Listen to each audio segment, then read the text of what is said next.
2025-এরই একদম শুরুতে জানুয়ারি মাসে আমার মামাতো দাদার বিয়ে ছিল। তাদের বিয়েরই এই ভিডিওটা।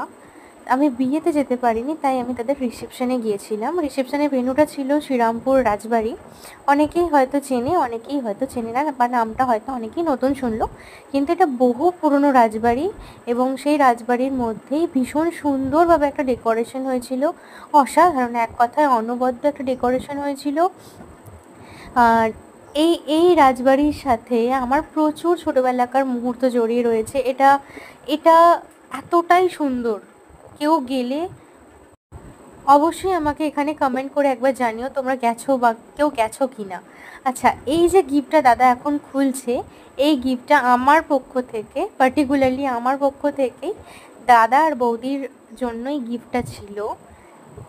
এতটাই খুশি হয়েছিল ওরা, যেটা ওদের হাসিটা দেখলেই বোঝা যাচ্ছে। খুব খুব পছন্দ হয়েছিল ওদের। আর দুজনকে ভীষণ মিষ্টি লাগছিল ওই দিন। এটা ছিল যেখানে খাওয়া দাওয়া হচ্ছিল ওই সেকশনটা, আর এটা ছিল আমার মামার বাড়ির গ্রুপ। আমি আর আমার 2 ভাই এবং আরও কিছু কুচো-কাচা মিলে আমাদের একটা ছোট্টখাট্টো গ্রুপ আছে। আর তাছাড়া রইল আরও কিছু ক্লিপস আমার মা, মামা, মাইমা,